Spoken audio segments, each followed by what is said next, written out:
everyone, and welcome to another episode of Top 5 Saturdays Live with me, Chase Lee, and my co-host, Brian Sutfield. That's fucking right. And hey, listen, this is a show, if you're new to it, where we take usually movies that come out on Fridays, and we'll take like a director, actor, or genre, whatever, of one of those movies coming out of that weekend, and we'll make a top 5 list according to that.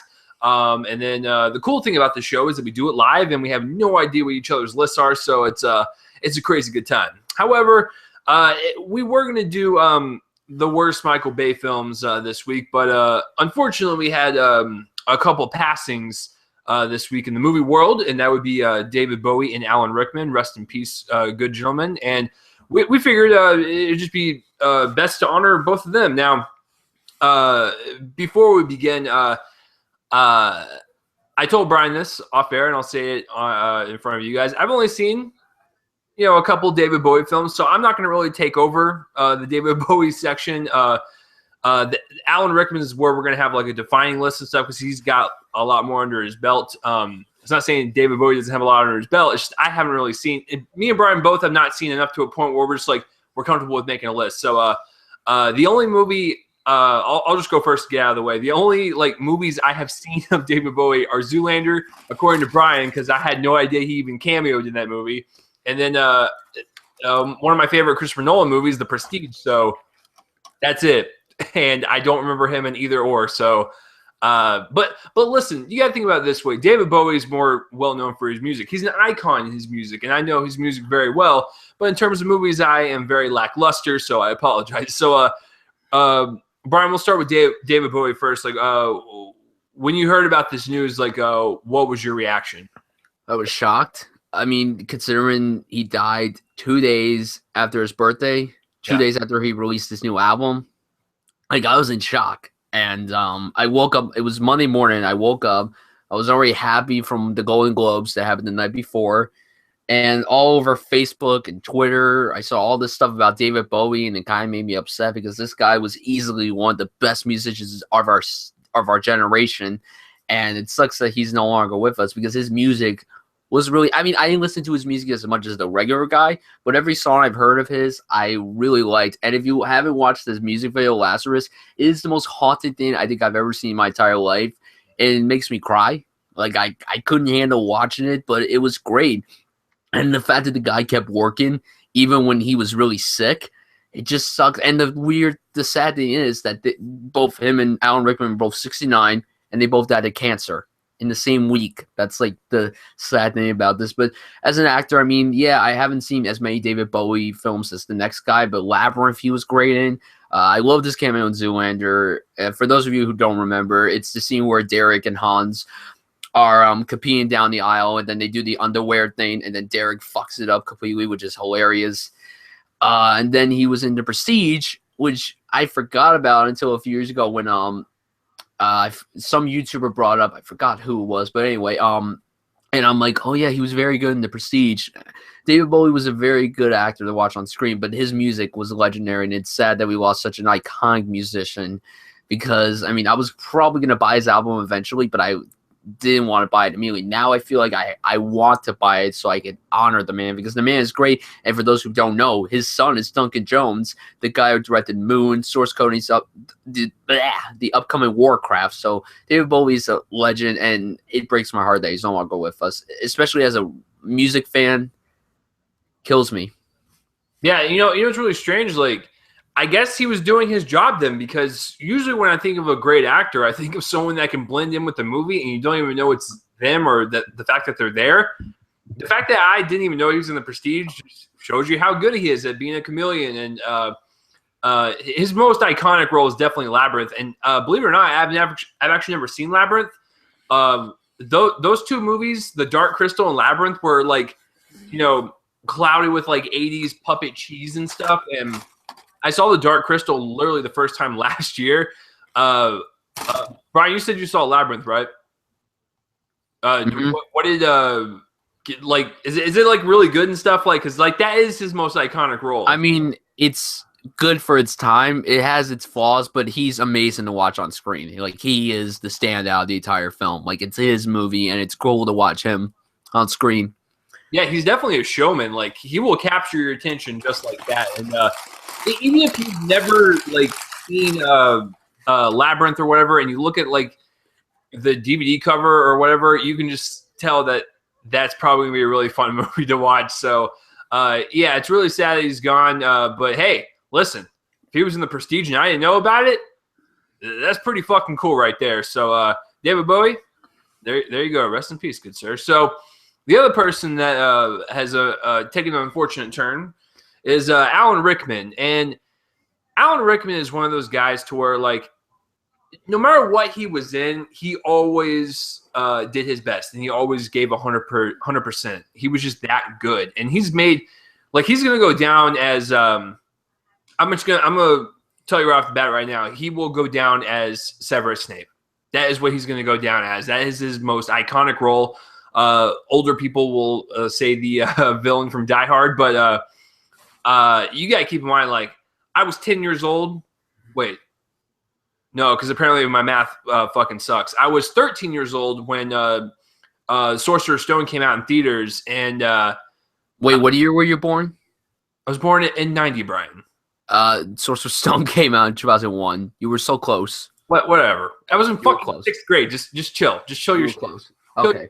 All right. So no, yeah, I remember when that movie came out, and like I've been following it since I was 11, and so the last one came out when I was 21. So yeah, it was 10 years seeing Alan Rickman on screen as Severus Snape, and I didn't see Die Hard until later in my adult life. And then of course he was in the infamous Galaxy Quest. He's been in many other films in smaller roles like Sweety Todd or Robin Hood, Prince of Thieves. I mean, the guy was just so versatile. He's done literally everything, like in terms of genre. Like he's done fantasy, comedy, action, romance with like Love Actually and stuff. Like he's just one of those versatile actors, and it's very sad that we lost him. But before we start our list, Brian, when you heard about Alan Rickman passing, like what were your thoughts? I was in homeroom. It was like 7:55. I went online, and everyone was tweeting about Alan Rickman, and I was like, this cannot be true. This cannot be true, because the last time we saw any footage of him or like pictures, he looked so healthy, and he supposedly just got cancer. We don't know if he's had cancer for a long time or a short amount of time. Like David Bowie had it for 18 months. He only had it for a year and a half. Alan Rickman, we don't know if he just got it. We don't know.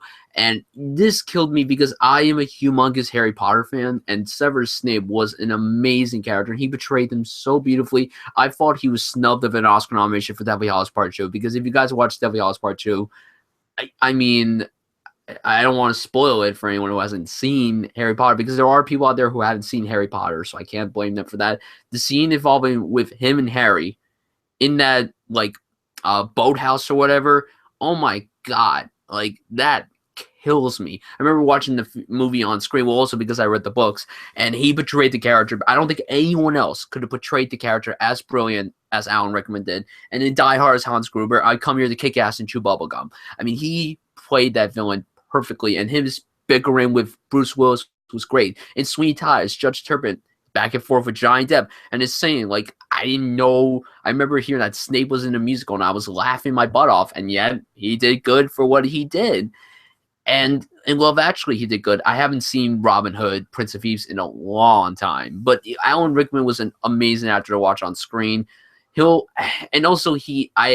never saw him do any stage productions, but supposedly he's been regarded as a great stage actor too.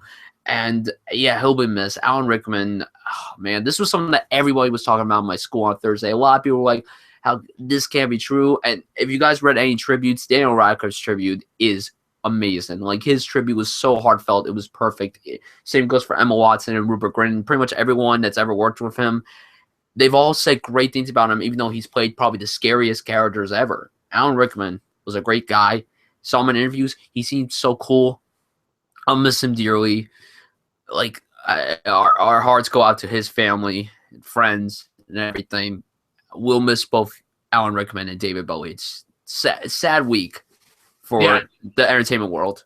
Yeah, it's definitely one of those weeks that just kind of hits you, and you're just like, well, holy shit. that's life. So, yeah. So with that being said, let's duke it out, man. Let's Brian and I are going to do the regular format with Alan Rickman films. So I'm actually curious to see what Brian put up at the top because, Brian's 7 years younger than me, and most of the kids in his age group are going to say they remember from Harry Potter.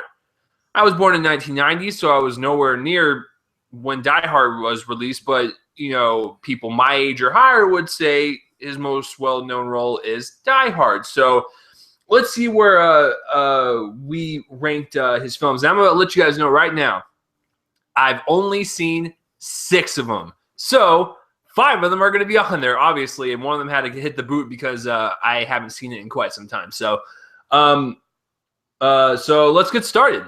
Brian, what is your number 5 favorite Alan Rickman film of all time?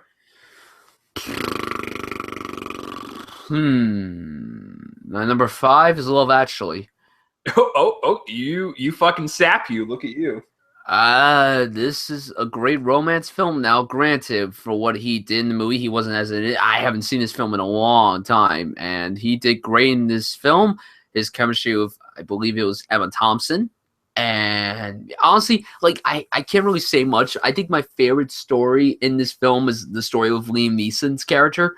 But Alan Rickman's storyline was pretty good too. I just don't remember as much, so I can't really say why I love it so much. But the movie is great. It's a great romance ensemble film. It's not for everybody. There are people I know out there who don't care for this film. People say it drags. It's not fun. It's not anything. But to me, as a filmmaker, this is easily one of the best romance films I've ever seen. And I do not like romance films at all. And people think I'm just some heartless person for not liking them. I just don't like the format that they've been going. Recent good examples of romance movies include The Fault in Our Stars, 500 Days of Summer. Yeah, I can't really think of anything else, but the Nicholas Sparks format, I don't like those films. I want to, but I just don't. But, Actually, great film. See it if you haven't. Brian just lied to you guys. He is actually heartless, soulless. He's about as dark as a black voice come, and he's not human. He's definitely not human. So I mean, I don't know what he is, but he's not human. I have never seen I've never seen Love Actually. But I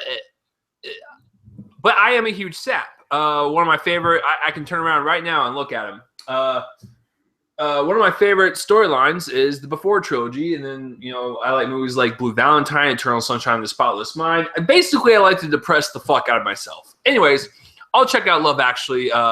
Probably when I'm 70 years old on my deathbed, and I realize that I just fucked up my life. So yeah, that's a pretty good pick. For my number 5, I had to put the one movie as this was a default because out of the 6, I have.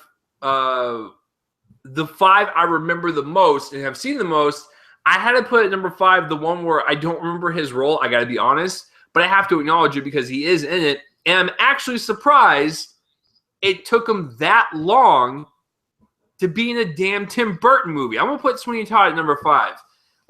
When you think of Alan Rickman's demeanor and just the way he walks and talks, especially in Harry Potter, how come he wasn't in more Tim Burton movies? He seems like he'd be the perfect casting to go alongside Johnny Depp or Helena Bonham Carter and stuff. So, yeah, I got to rewatch it for his scene, but I had to put that as number 5 because that was the only role out of the 6 that I have seen the most, but I don't remember his role as much.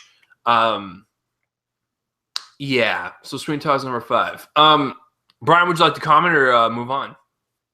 Pass. Oh, would you look at that, ladies and gentlemen? We have a winner. So where's that going to be? I don't know. I got to keep that in mind. So, Brian, what is your number 4? My number 4 is oh crap. See, I didn't really finalize this list because I honestly didn't think we were going to do this list. I thought we were just going to honor them just in the beginning, and then we would do the Michael Bay list. No. I thought we were going to do that. I didn't realize it because there's been so much on my mind today.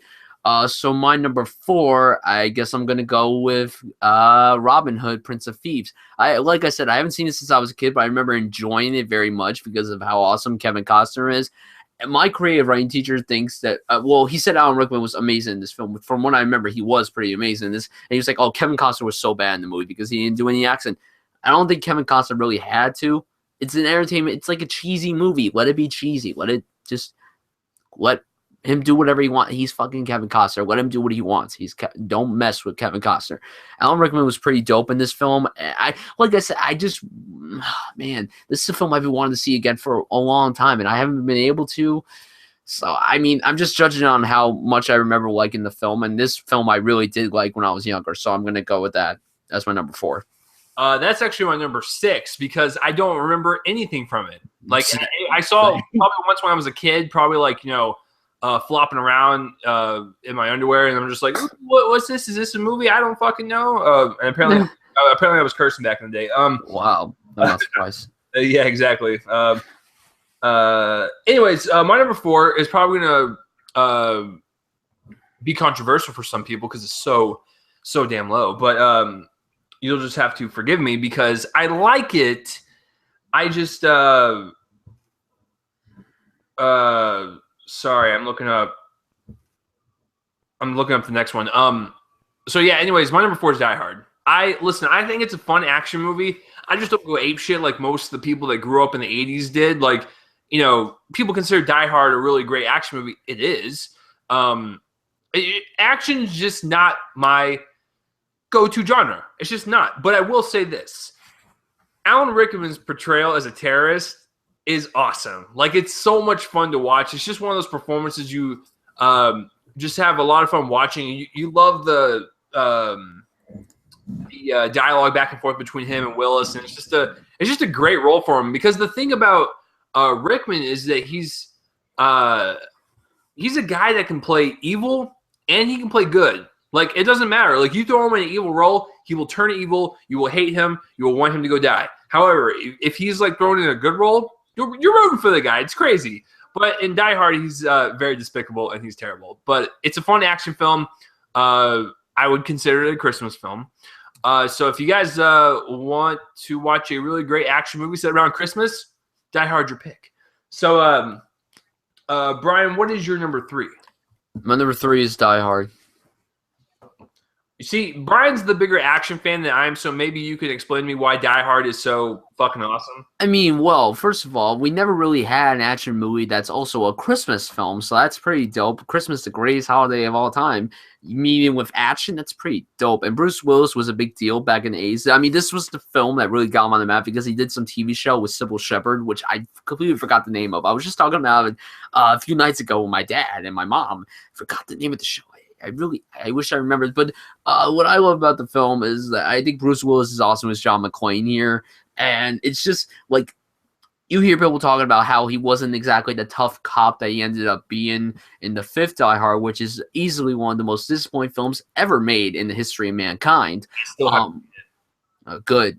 Avoid it. You're a good human being.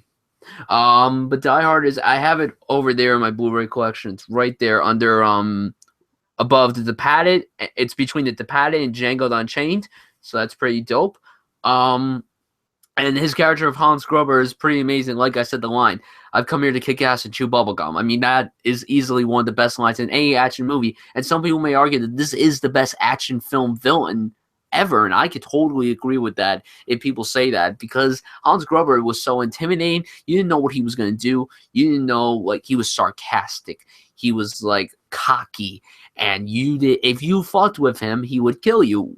Like, he would get someone to kill you. Like, he's intimidating. That's the cool thing about this character. Die Hard's a great film, period. If you're an action fan, you gotta watch Die Hard. It's easily considered one of the best action films of our time. So yeah, Die Hard's my number 3.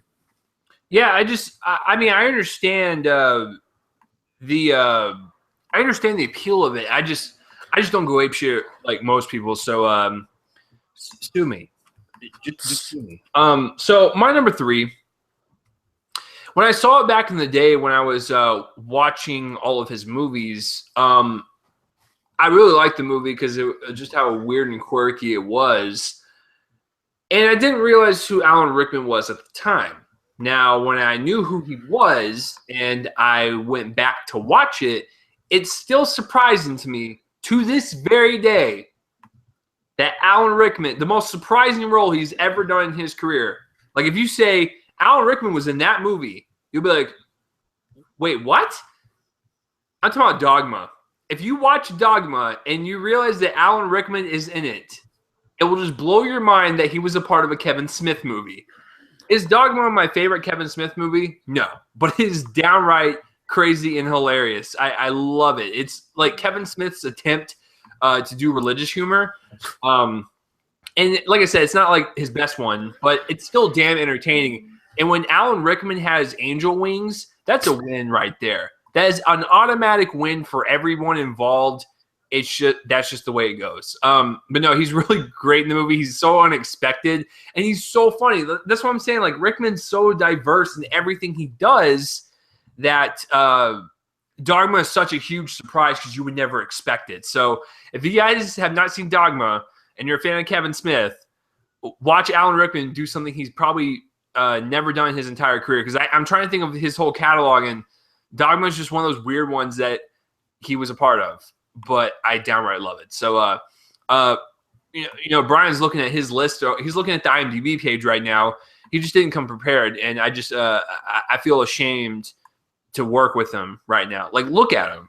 Everyone that's watching the video right now, look at this Google Hangout and look at Brian's face. Like, he's looking at the IMDb page right now because he didn't come prepared. He's like, oh man, what am I going to put? So, anyways, Brian, the non-human being, we're getting down to our top two. So obviously Harry Potter's on there somewhere. So knowing me and Brian's age gap, I'm going to say that number 2 for Brian is not Harry Potter. Correct? Correct. Oh, would you look at that, ladies and gentlemen? I'm just that good. So what is your number 2 then? My number 2 is Sweety Todd. Now, when we talked about this on our Giant Depp episode, this was very high up on my list because I adore this film. I'm a musical film fan, and whenever they disappoint me, I want to kill myself, like literally. And this one does not disappoint at all because, I mean, you talked about how great, like how incredible Johnny Depp was in this film, but Alan Rickman, what a villain. Like, what a prick. Judge Turpin is the biggest a-hole ever, and he's the reason that Sweety Todd becomes Sweety Todd. It's his fault. It's all his fault. It's his fault. If you guys don't know, Sweety Todd's original name was Benjamin Barker. He was like this nice, lovable dude. He had a good-looking wife, and he just had his kid. So then Alan Rickman comes in, and he's like, oh, your wife's hot. You're going to jail. Fuck you. I don't care. So he takes him to jail. He's in jail for 16 years. He escapes. And now he wants to get his revenge by killing Judge Turpin. Like, he just wants to kill that motherfucker. And then they're sawing together. When he comes in, he's going to shave him. Then he's just about to kill him. And then that fucking kid comes in. And then Sweety Todd's so pissed off. Oh, my God. No, the character of Judge Turpin is intense. And this came out the same year as the 5th Harry Potter film. And it was funny because him and Helena Bonham Carter worked in the film together again. It was kind of funny because the 5th one was her introduction to the Harry Potter series. But Sweety Todd is a great film. And like you said, I'm surprised he didn't work with Tim Burton before. He later worked with him on Alice in Wonderland, where he played the smoking caterpillar, which I still don't get what the hell that was about. I don't know why that had to happen. Then he became a lovely butterfly. So, I mean, that's dope, I guess. But yeah, Sweety Todd. Excellent, excellent film. Great performance by Alan Rickman. Very underrated performance, actually. This is like the one time I'm going to disagree with you so hard. Uh-oh. It's going to make me sick. Listen, I like Sweety Todd a lot. But why in the hell are you going to put that as your number 2, and you're not going to put my number 2, the one that you forgot in your entire fucking list? Where in the hell is Galaxy Quest on your list, bro? Let's go. I haven't seen it. Oh my God. I'm sorry. Here's the dildo, folks. I'm sorry. Galaxy Quest is one of the best spoofs I've ever seen, and it's got the best cast ever. We have Tim Allen, Sigourney Weaver, and Alan Rickman. And they play it's like a spoof on Star Trek. So they play characters in a TV show, and then these aliens come down to Earth, and they're just like, oh, we watch your show. Can you come save actual monsters and shit on a different planet? And chaos ensues. And so Rickman plays the like Spock character, where he's like super smart and shit, and he's got these witty one-liners and stuff. It's such a fun movie, and that is one movie that you can rewatch over and over and over again, and it never gets old. I watched it again last year on Netflix, and it still kills me. And little interesting fact, Rainn Wilson is one of the aliens that comes down and recruits them. So that is kind of awesome. But no, Alan Rickman is in one of the best spoof movies ever made. That would be Galaxy Quest. That is my number 2. So let's just go ahead and say it. Me and Brian's number ones, I just put Harry Potter, because you can't decide which one's better than the other. You really can't, but if in terms of Snape, I already decided which one is probably the best one with Snape. Like I said, Deathly Hallows Part 2 is where he gave the better performance. But to me, Half-Blood Prince is the one where you kind of... It's crazy what happens with Snape in Half-Blood Prince, especially the way the movie ends. The movie's climax is very interesting because something happens, and then he reveals this really big secret. And I just love it when Harry chases him and then he yells, "Snape, he trusted you!" with his funny British accent. I love that. I've always loved that. But so, like, apparently Brian is making fun of British people right now. So. I am not making fun of any Brits. You make fun of Boston people. What are you talking about? When Mark Wahlberg, you make fun of him. What are you talking about? I adore the man. What are you talking? I adore the British people. Most of them. Alan Rickman's one of them. No, but like with Half-Blood Prince, you gotta understand that they revealed something really big in that movie about him, and I'm obviously not gonna say what, even though I feel like people know. I'm just worried if I reveal it, someone's gonna get mad. I'm worried that that's gonna happen. Here's the deal, folks.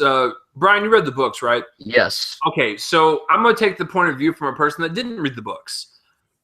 I have watched all the movies, and I grew up with them. I literally was the same age as Daniel Radcliffe, Emma Watson, and Rupert Grint. So I grew up with these kids. It's one of my favorite franchises of all time, to where I literally grew up with them, and it holds a special place in my heart. Now, I will say this. As a person that never read the books, the secret or the reveal of Snape's character in 6, 7, 5, and all of them basically are surprising. I didn't see anything coming. I was like, wow, this is actually a really well-rounded character, because he starts off as the dickish professor, and when you get to the end of the 7th one, you're like, oh my God, he's got a little bit more humanity than I thought. So Snape was that character to where not only is Rickman going to be remembered for it, but it is arguably one of people's favorites in the Harry Potter franchise of books, movies, etc. Because he's a very pivotal character to the story. That's what's great about Snape. He's not just a one-off grouchy professor that's always hard on Harry all the time, but he's the type of character that was well-rounded and fleshed out, in my opinion. Like Brian's right, in Half-Blood Prince, there's a lot that's revealed about him, and at the end of Deathly Hallows Part 2, my word, that is like a performance for the ages, and you could even argue that he could have even gotten a supporting actor. That's what I said earlier. I think he should have gotten an Oscar nomination for Deathly Hallows Part 2. No, he should have. I really loved his performance in that one, and that kind of brought his character roundabout. And I'm super excited to start the marathon again. I really want to marathon it through again, but. Yeah, I couldn't pick one, so I just put Harry Potter as my number 1 favorite Alan Rickman performance film, what have you. It is all there. That role encompasses his career right there, and that is what he will be remembered by from my age group, from Brian's age group, and hell, even the adults that like Harry Potter. I'm pretty sure they will remember him as Snape, but action junkies will remember him as Hans Gruber. Spoof fans will remember him in Galaxy Quest. He is the type of guy that has done every single genre, and rest in peace, my good Snape. So, those were our top 5 Alan Rickman films. And We were supposed to do the top 5 worst Michael Bay films. I don't feel like going through the list, so I'm just going to go ahead and tell you my worst. It's Transformers 2. As soon as John Turturro looked up and said, "Oh my God, those ball sack that ball sack's hitting me in the face," he didn't really say it, but that's what he should have said. He said, "Look at the gonads," or whatever the fuck. It was. Listen, Transformers 2 is exactly what's wrong with Michael Bay in terms of injecting humor that's not really funny and is very forced, overblown CGI action scenes with shaky cam and rapid editing, because that's the one thing he does not do very well. Look at Mad Max and how they stay on a fucking shot for more than 30 seconds. I know it's outstanding, filmmakers. It's outstanding that you can do that and get away with it. No, Transformers 2 is the absolute worst thing Michael Bay has ever done in his life. My favorite thing, I mean, we're really stretching, folks. We are really getting to the bottom of the barrel. I don't know. Maybe Armageddon for guilty pleasure's sake. Maybe the first Transformers. I honestly don't know. I haven't seen 13 Hours yet, so I'll take it over to Brian now. So, Brian, tell me what your worst is and tell me what your best is. And keep in mind, folks, I have not seen 13 Hours, the story of Benghazi, but Brian has. So, Brian, with that taking into account, what is your worst Michael Bay film? What is your favorite? My worst is Pearl Harbor. Wow. Oh, I hear myself in the background. No. Fix that. Hey, no, listen, last week you had the problem with my computer and then you fixed it and it worked just fine. Does it work fine now? I don't hear anything. Okay, good. Pearl Harbor. Listen, when you have a true story as iconic as Pearl Harbor, it tried to do what Titanic did very well. Incorporate a romance into something that's incredibly tragic, this big historical event. Why did it work well with Titanic? Because the thing is with Titanic, it was well directed and the writing was pretty cheesy. But once the second half happened and they hit the iceberg, it became a better film. I said that last week on our DiCaprio episode. But the thing with Pearl Harbor that could have worked very well was that if you watch, everyone says this about the trailers that came out. Those trailers are excellent. Like, they don't show you what and Michael Bay's trailers are amazing. I don't know who does the trailers, but whoever edits his trailers, they should win an Oscar for best trailer editing. I'm serious. They really should, because his trailers are always good. That's what I was worried that 13 Hours was going to end up being a shitty movie, and yet I actually kind of liked it. I thought it was a very surprising film. And so I'm glad that's not the worst Michael Bay film. But the thing with Pearl Harbor is that when the incident happens in the beginning of the film, it was really well done. But then after that, the movie just went downhill for me. I know there are people out there who like this film.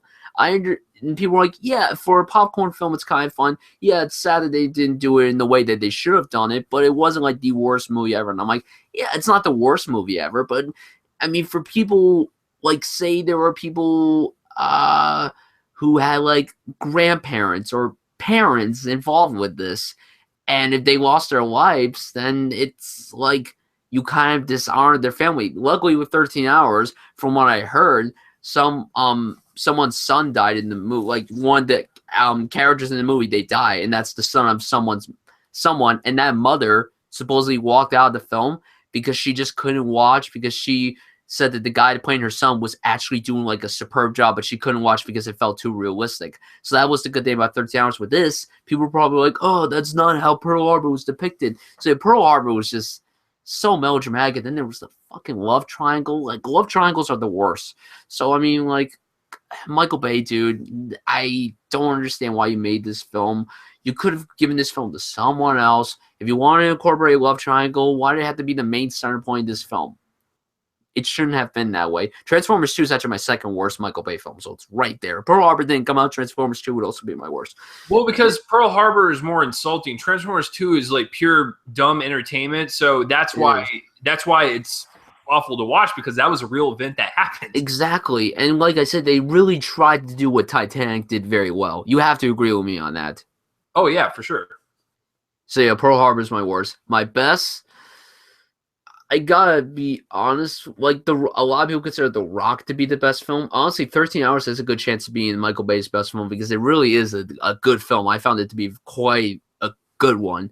But to me, I think the first Transformers might be my favorite one. I remember seeing this when this came out. I was 9 years old. I remember seeing it at 4th of July weekend. It was opening night. I went with my mom. It was a big deal. I mean, yeah, watching it over time, I'm like, yeah, it's all right. But you got to think about it. When you compare it to the other 3 films, it's actually like Citizen Kane compared to the other 3 Transformers films. So, I mean, you got to, like, admit that. But I was entertained. And I remember Shia LaBeouf being in it, and I loved Even Stevens growing up, and I loved Holes. Like, Shia LaBeouf was a big part of my childhood. Like, Even Stevens was a show that, like, a lot of people my age watched on the Disney Channel. The Even Stevens movie, I still remember being one of my favorite, like, TV movies. I watched that all the time as a kid. Like, every time I was on, I would binge watch the shit out of that movie. But yeah, I was entertained, and Megan Fox was one of the first crushes I ever had.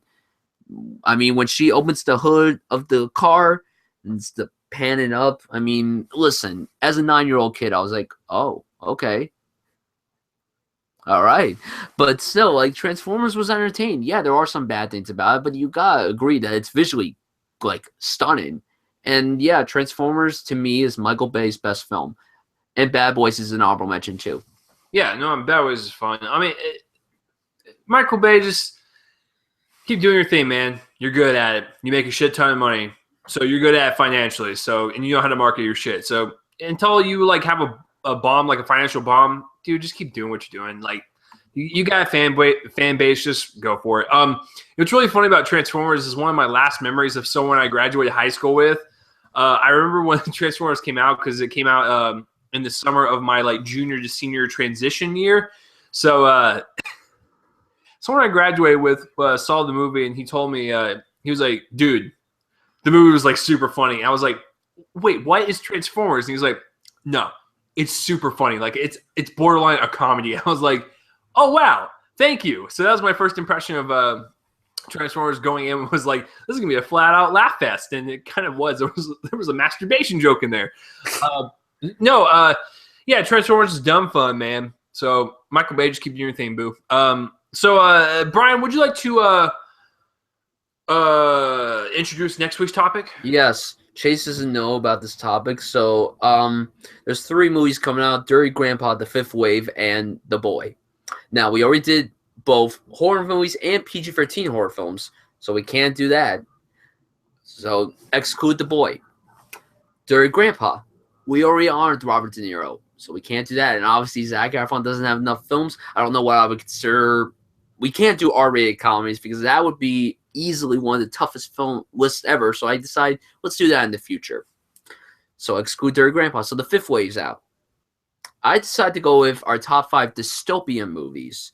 At first, I was going to do apocalypse type films, but then I realized that there aren't many apocalypse films. There's a lot of dystopian films that are very well known. If you search up dystopian movies on Google, there are a lot of good choices. So I decided to do top 5 dystopian films for next week in honor of The Fifth Wave. Holy shit. I don't even know where to begin with that. That might take a couple days, folks. Usually I can like create these lists within 30 minutes, but that might take some thinking to do. So, okay, I approve. So top 5 dystopian movies for next week for honor of The Fifth Wave.